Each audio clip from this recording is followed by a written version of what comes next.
தனிப்பெரும் கருணை அருட்பெரும் ஜோதி அருட்பெரும் ஜோதி அருட்பெரும் ஜோதி தனிப்பெரும் கருணை அருட்பெரும் ஜோதி நினைந்து நினைந்து உணர்ந்து உணர்ந்து நினைந்து நினைந்து உணர்ந்து உணர்ந்து நெகிழ்ந்து நெகிழ்ந்து அன்பே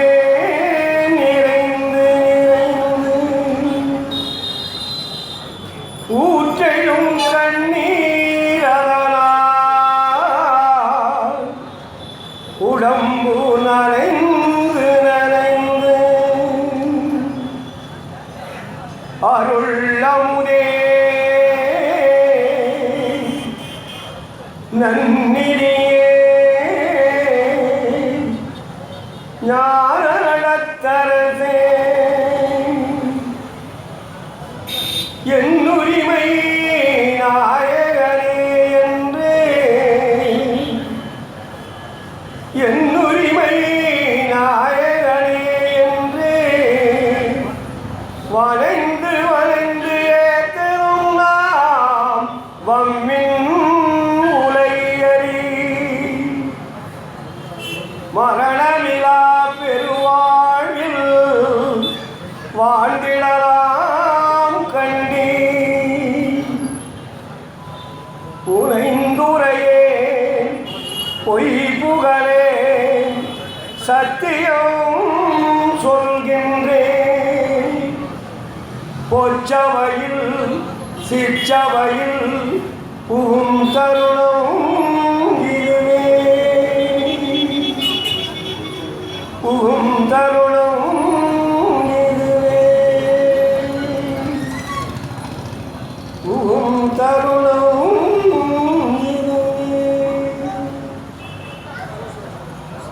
அருட்பெரும் ஜோதி அருட்பெரும் ஜோதி தனிப்பெரும் கருணை அருட்பெரும் ஜோதி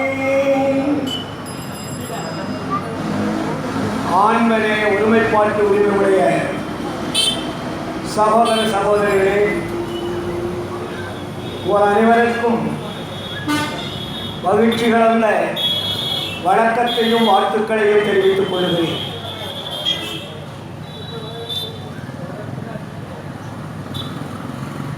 உளுந்தூர்பேட்டை மாநகரிலே வள்ளலாருடைய கொள்கைகளை பரப்பும் நோக்கத்தோடு இங்கே பல இளைஞர்கள் எல்லாம் சேர்ந்து ஒரு பொதுக்கூட்டம் நடத்த வேண்டும் என்ற ஆர்வம் கொண்டு என்னிடத்திலே தொடர்பு கொண்டு அன்பு கட்டளையிட்டார்கள். இதுவரையிலே நாங்கள் பொதுக்கூட்டம் நடத்தியதில்லை,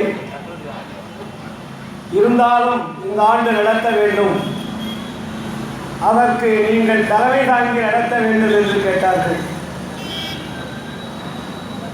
நான் எந்த நிகழ்ச்சிக்கும் தலைமை தாங்கியது கிடையாது. சொற்பொழி நிகழ்ச்சி எனக்கு அதிகமாக பழக்கம். தலைமை தாங்குபவர்கள் நிறைய பேர் இருப்பார்கள்.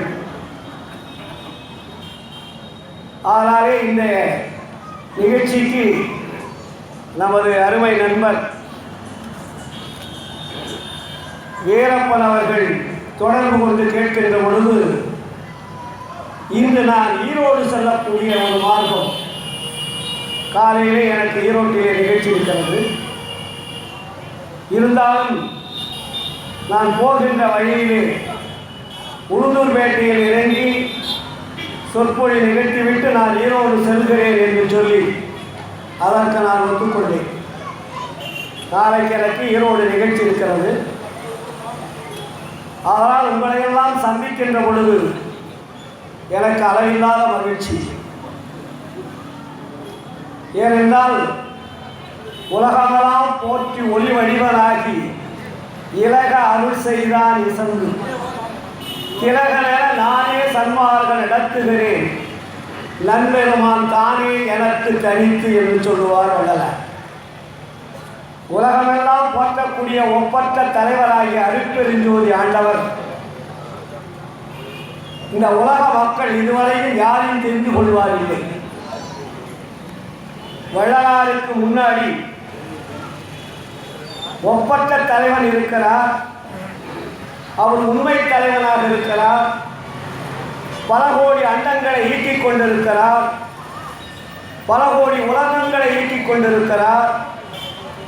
உயிர்களை எல்லாம் படைத்து காத்து வளர்த்து பக்குவம் அறிவித்து விளக்கம் செய்வித்து ஐந்தெழில்களையும் செய்யக்கூடிய வல்லவ படைத்தவர் இருக்கிறார் என்பது 1874 முன்னாடி யாருக்கும் தெரியாது. ஏனென்றால் நாமெல்லாம் நாடுகளுக்கு தகுந்தால் போல கர்த்தாக்களை வைத்துக் கொண்டிருக்கிறோம். இந்தியாவில் பார்த்தீங்கன்னா மும்மூர்த்திகள் என்று சொல்லுவார்கள். இந்து சமயத்தில் படைத்தல் காத்தல் அழித்தல் என்ற தெய்வங்கள். வெளிநாடுகளை போனீர்களானால் ஒவ்வொரு மதமும் ஒவ்வொரு கடவுளை சொல்லிக் கொண்டிருக்கும்.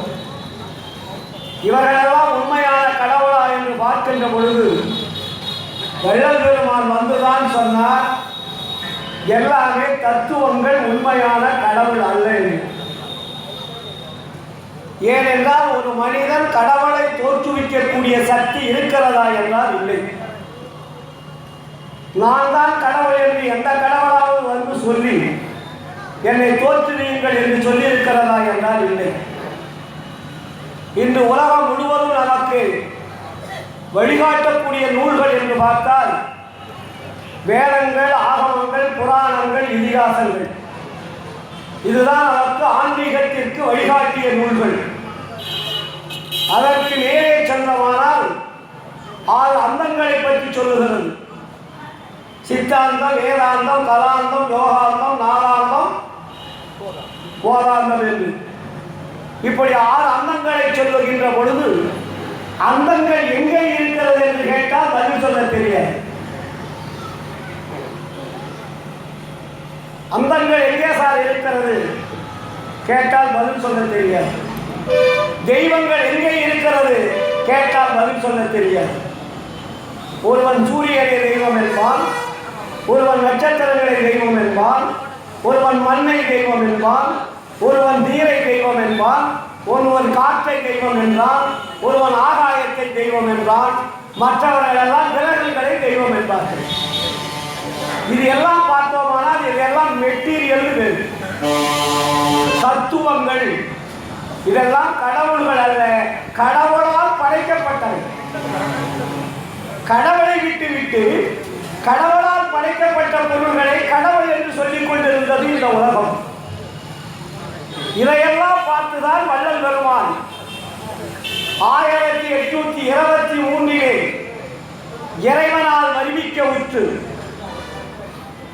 மருதூரிலே பிறந்து சிதம்பரத்திலே சென்று சென்னைக்கு சென்று சின்னக்காவளத்திலே இருந்து மறுபடியும் சென்னைக்கு வந்து சென்னையிலே 6 வருடங்களாக இருக்கின்ற பொழுது தன்னுடைய அருட்பாடல்களை எல்லாம் பாடி 35 ஆண்டுகள் சென்னையிலே தங்கி மறுபடியும் ஒவ்வொரு ஆலயங்களாக சென்று மீண்டும் சிதம்பரத்திற்கு சென்று மறுபடியும் கருங்கூழிக்கு சென்று வடலூருக்கு வந்து தர்மச்சாலை ஆரம்பித்து சத்திய ஞான சபையை கட்டி இறுதியிலே சிலை வேட்டுக்குப்பம் சித்தி விழாக திருமாலியிலே இறைவனை வரவழைத்து இறைவனே தானாக வந்து வள்ளல் பெருமானை தன் வசமாக மாற்றிக்கொண்டார். உலக வரலாற்றிலே கிடையாது. இறைவன் நேரடியாக வந்து தன் பிள்ளையை எடுத்து வாரி அணைத்து, நீதான் என் பிள்ளை, உனக்கே இந்த 5 வல்லவத்தை தருகிறேன் என்று சொல்லி அந்த 5 வல்லவத்தை வள்ளல் பெருமானுக்கு கொடுத்த நாள் தான் 1874.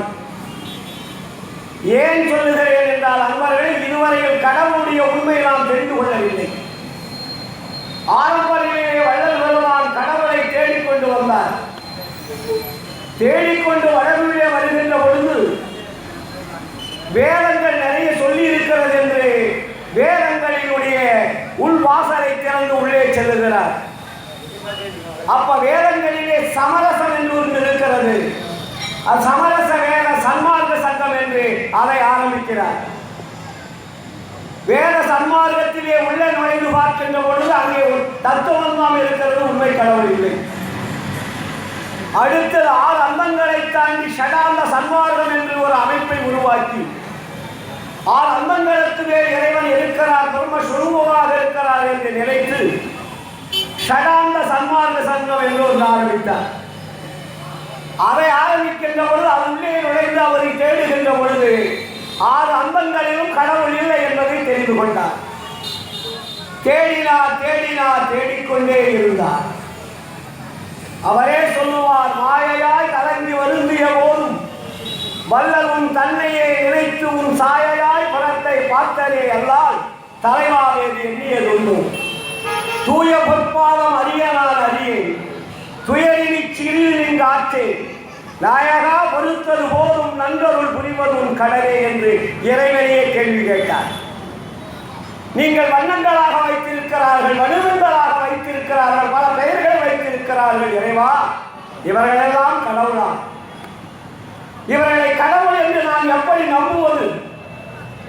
கடவுளுடைய சக்தி இவர்களுக்கு எப்படி இருக்கிறது என்பதை கேளுகின்ற பொழுது சொல்லுகின்றார், மன்னவே எனினும் வடிவவே எனினும் மன்னிய உண்மை ஒன்று என்று எண்ணியதல்லா சச்சிதானந்தத்தில் இறையாதே எண்ணியதுண்டோ. அண்ணலின் பாதம் அறிய நான் அறியேன், அதனினி சிறிதின் காத்தேன், திண்ணனே நின்மேல் ஆணை தெளிவித்து காப்பது உன் கடலே என்று சொன்னார். இப்படி தேடுகின்ற பொழுது வேதங்களை விட்டார், ஷடாந்தங்களை விட்டார். இறுதியில் இறைவனை தேடுகின்ற பொழுது இறைவன் நேரடியாக வருகிறார். மகனே, நீ இறைவனை காண வேண்டும், ஆனால் நான் சொல்வதை கேள். என்ன சொல்? இந்த உலக மக்கள் எல்லாம் ஆண்டவருடைய பெயரால் அழிந்து கொண்டிருக்கிறார்கள். எப்படி? பட்டினி, பசி, வறுமை, ஏழ்மை என்ற கோணங்களிலே மனிதன் அழிந்து கொண்டிருக்கிறார். அந்த நிலையை முதலிலே மாற்று என்று சொல்லுகின்ற பொழுது வள்ளல் பெருமானிடத்திலே வள்ளல் ஆண்டவர் சொல்லுகின்றார், என்ன? ஒரு தர்மசாலையை ஆரம்பித்தார். ஏதாகுமோ என்று எண்ணி நினைத்ததெல்லாம் வேதாகமங்கள் என்று மேலணிந்தார்கள். தர்மசாலையிலே வா என்றான் தான். என்ன? நீ தர்மசாலை வழியா முதல் வா, உனக்கு நாம உருவத்தை காட்டுறேன்னு சொல்றாரு. அவரா 1867 வைகாசி 11. அதற்கு முன்னாடி ஒரு வருடத்திற்கு முன்னாடி வடலூர் பெருமக்கள் இடத்திலே எங்கே தர்மசாலை ஆரம்பிப்பது என்று தேடிக்கொண்டிருக்கின்ற பொழுது வடவிலே உள்ள 80 ஆடி நிலத்தை ஒரு சுற்றி வர வந்துவிட்ட பிறகு வள்ளல் பெருமான் ஏன் இங்கே சுற்றுகிறார் என்று ஊர் மக்கள் கேட்கிறார்கள். என்ன சாமி வேண்டும், ஏன் இந்த இடத்தை சுற்றி வருகிறீர்கள்? ஒன்றுமில்லை, இந்த இடம் தேவைப்படுகிறது என்று சொன்னார். அவர்களெல்லாம் பாமர மக்கள், ஏழு நிலையிலே வாழ்ந்து கொண்டிருக்கிறார்கள். ஒவ்வொரு இடத்திலும் கால்காணி, அரகாணி, ஒதுகாணி என்ற நிலம் இருக்கிறது. அவர் சுற்றி வந்ததனுடைய மொத்தம் டோட்டல் எவ்வளவுனா 80 காணி. 80 காணி நிலத்தையும் அவர் சுற்றி வந்த இடத்தை, சாமி நீங்கள் சொல்லுங்கள், இன்றைக்கே உங்களுக்கு நாங்கள் பதிவு செய்து ஒப்படைத்து விடுகிறோம் என்று சொல்லி அந்த 80 காணி நிலத்தை அந்த ஏழை எளிய மக்கள் வள்ளல் பெருமானுக்கு கிரைய சாசனம் எழுதி வைத்து விட்டார்கள். 6 மாதம் கழித்து அந்த இடத்தை தன் கைவசமாக வைத்துக் கொண்டு அங்கே முதலாக தர்மசாலை ஆரம்பிக்கின்றார். என்னால் எண்ணி நினைத்தேன், என் பாட்டை சத்தியமாய் தான் நுழைந்தான். முன்பாட்டு காலையிலே வந்து தர்மசாலையிலே வாயந்தான் தான் ஆண்டவர் சொல்றார். வந்துவிட்ட பிறகுதான் 1867 தர்மசாலை ஆரம்பித்து உலக மக்களுக்கு பட்டினி, பசி, வறுமை என்ற அந்த பசி பிணியை அது பசி அல்ல, பசி பிணி. மற்ற பிணிகளை போக்கி விடலாம், பசிப்பிணியை போக்குவது மிகவும் கடினம். அந்த பசி என்ற பிணியை உலகத்திலே இருந்து விரட்ட வேண்டும் என்ற ஒரு கருணை உள்ளத்தோடு ஆரம்பித்ததுதான் சத்திய தர்மசாலை. அதன் பிறகு 67க்கு பிறகு 3 ஆண்டுகள் கழித்து இறைவனிடத்திலே உரையாடுகிறார். வள்ளல் பெருமானுக்கும் இறைவனுக்கு அங்கே உரையாடல் நிகழ்கிறது. 70 4 ஆண்டுகள் 74 வள்ளல் பெருமானிடத்திலே ஆண்டவர் சொல்லுகின்றார், மகளே, நீ எழுதிய பாடல்கள் எல்லாம் இருக்கட்டும், அது ஒரு பக்கமாக வைத்துவிடு. இப்பொழுது நான் சொல்லுகிறேன், அதை எழுது. இல்லையா நான் உள்ளிருந்து எழுதுகிறேன். 1867க்கு முன்னாடி வள்ளலார் எழுதியது 1 to 5, 1 to 5 திருமுறை வள்ளலார் எழுதிய நூல். 1870 74 வரையிலே இறைவனால் எழுதப்பட்ட நூல் தான் 6ஆம் திருமுறை. 6ஆம் திருமுறையிலே ஜாதி மத இன பேதம் என்பது எதுவுமே இருக்காது. இறைவனை பற்றி இருக்கும், இறைவன் யார் என்பது இருக்கும், இறைவனை அடையும் வழி இருக்கும், இறைவனுக்கு நமக்கு என்ன தொடர்பு என்பது இருக்கும், இறைவனை எப்படி பற்றிக் கொள்ள வேண்டும் என்பது இருக்கும், நீ மனிதனாக வாழ வேண்டுமான என்ன செய்ய வேண்டும் என்பது இருக்கும். மனித நேயம் மட்டுமல்ல, ஆண்மநேய ஒருமைப்பாட்டு உரிமையை கொண்டு வந்தார் வள்ளலார். 6ஆம் திருமுறை. 6ஆம் திருமுறை எழுதியது வள்ளலார் எழுதியவில்லை. சன்மார்க்கிகளே, மற்றவர்களே, இங்குள்ள பெரியவர்களே கேட்டுக்கொள்ளுங்கள். உலக வரலாற்றிலே இறைவன் எழுதிய நூல் ஒன்று இருக்கிறது என்றால் அது வள்ளலார் எழுதிய 6ஆம் திருமுறை மட்டும்தான். வேற எந்த நூலும் உலக வரலாற்றிலே இறைவனால் எழுதிய நூல் அல்ல. ஆனால் அவர் ஆணித்தரமாக வள்ளல் பெருமான் சொல்லுகின்றார், ஏ மனிதர்களே, நான் சொல்லுவதை கேளுங்கள். இதுவரை நான் எப்படி வந்தேன் என்று நீங்கள் பின்பற்ற வேண்டிய அவசியம் இல்லை. எனக்கு அப்பொழுது அறிவு என்பது கொஞ்சம் அற்ப அறிவாகத்தான் இருந்தது. ஏனென்றால் இப்பொழுது ஆண்டவர் என்னை ஏறாநிலை ஏற்றி வைத்திருக்கின்றார். ஏன்? அன்பு, தயவு, கருணை தான் ஏற்றிவிட்டது.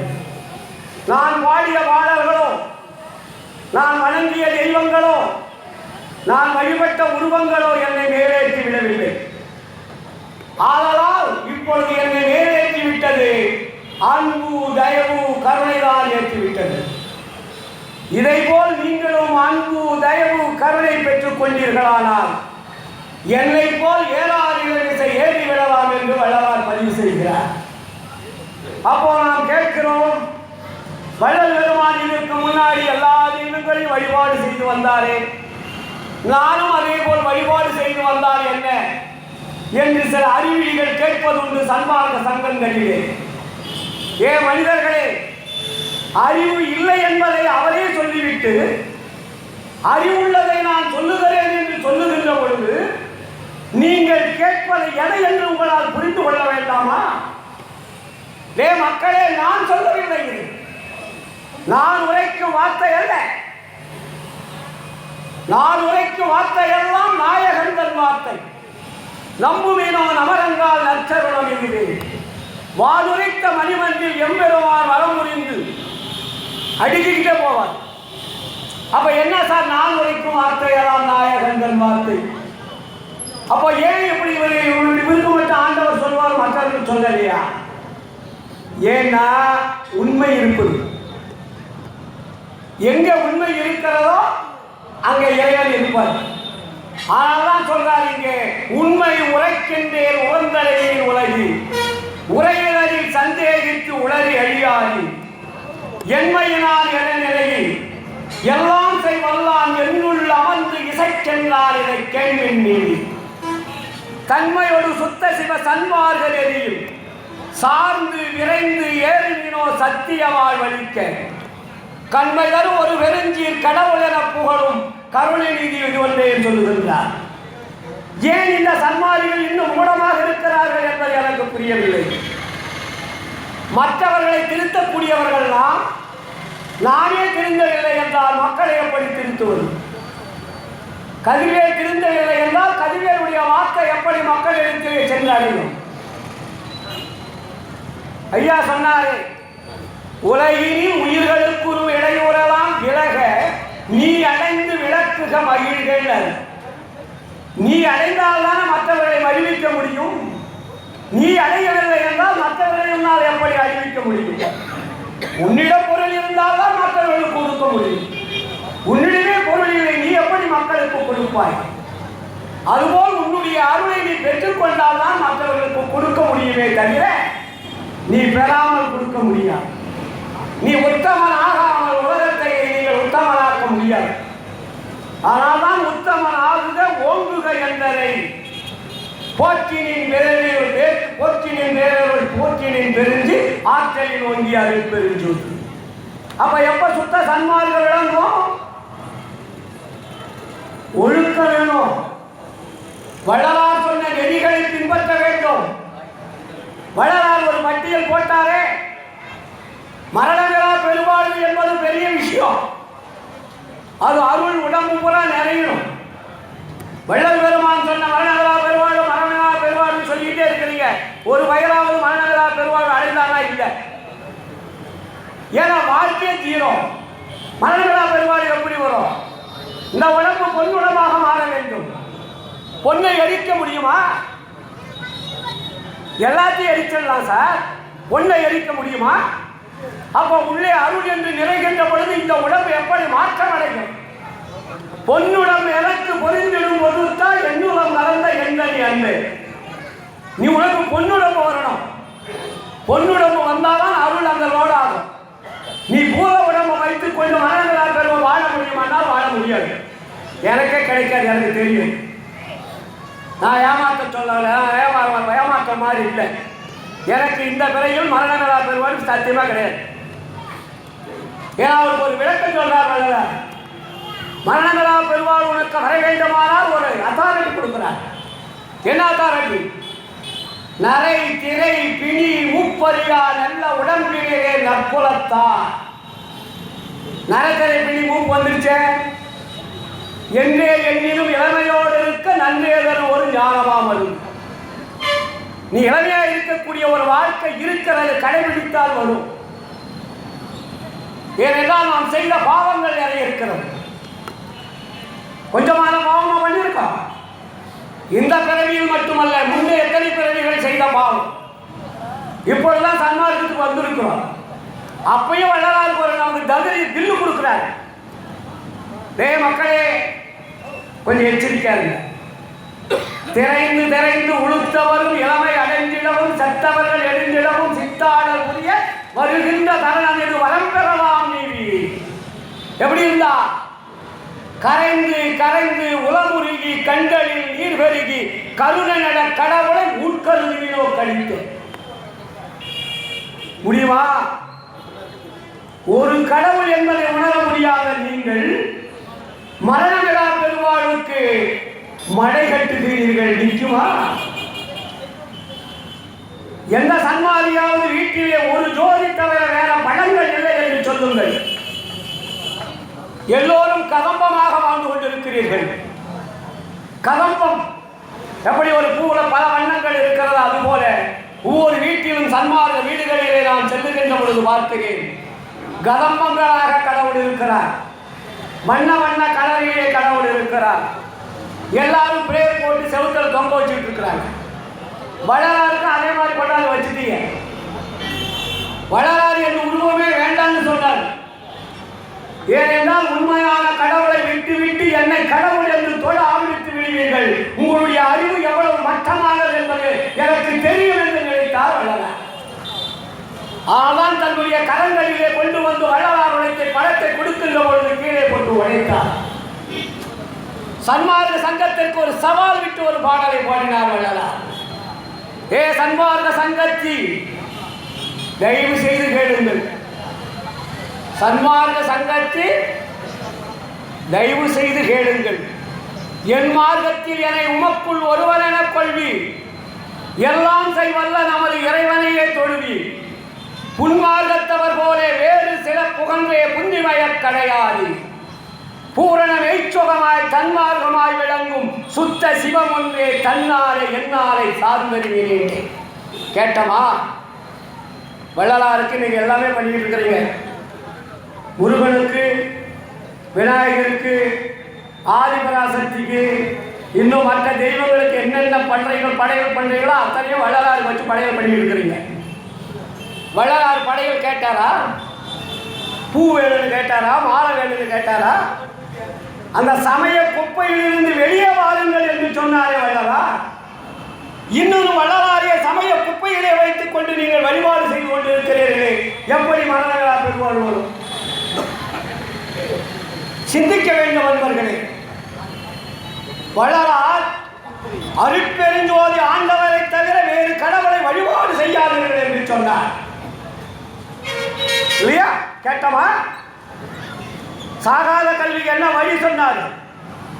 சாகாத கல்வியே கல்வி, ஒன்றே சிவம்தான் என அறிந்த அறிவே தகுமறிவு, மரம் ஐந்து வல்ல வல்லவனே தனித்த புரண வல்லவம், வேகாத காலாதி கண்டு கொண்டு எப்பொருளும் விளைய விளைவித்த தொழிலே மெய்த்தொழிலாகும். இந்நான்கையும் ஒருங்கே வியந்து அடைந்து மா காதலுரை எல்லாம் வல்ல சித்தாகி நிறைவான வரவே என்பவா. மண்ணு மீது நீரற்ற சுத்த சன்மார்க்கத்தின் மரவென்று உரைத்த குருவே, நீருற்ற ஒள்ளிய நெருப்பே நெருப்பினுள் நிறைந்து இருளகற்று ஒளியே. அருட்பெருஞ்சோதி ஆண்டவர் என்பது நீங்கள் என்ன சாதாரணமாக நினைச்சிட்டீங்களா? ஒரு உருவத்தை வச்சு வழிபாடு பண்றதுன்னா அவர் கேவலமாக நினைக்கலையே. வள்ளலார் இதெல்லாம் குப்பன்னு சொன்னாரே. கொள்ளை விலை கூட்டுறவால் கூட்டியவள் கூட்டமும் அக்கூட்டத்தை கூவுகின்ற கலையும் கள்ளமுறு காட்சிகளும் காட்சி தரும் கடவுளரும் எல்லாம் பிள்ளை விளையாட்டு என்று சொன்னார். அப்போ ஜாதி சமய மதங்கள் வேண்டாம் என்று சொல்லுகிறீர்கள். ஜாதி சமய மதங்களைப் போல நீங்கள் கடவுளை வைத்து வழிபாடு செய்யலாமா? அது என்ன? எல்லா உயிர்களும் இன்புற்று வாழ்கன்னு வள்ளலார் சொன்னார். நீங்க எல்லா உயிர் கோயில் மேல கோயில் சாமி என்ற பெயர் வைத்து கொலை செய்து கொண்டிருக்கிறீர்கள், படையை வைத்துக் கொண்டிருக்கிறீர்கள்.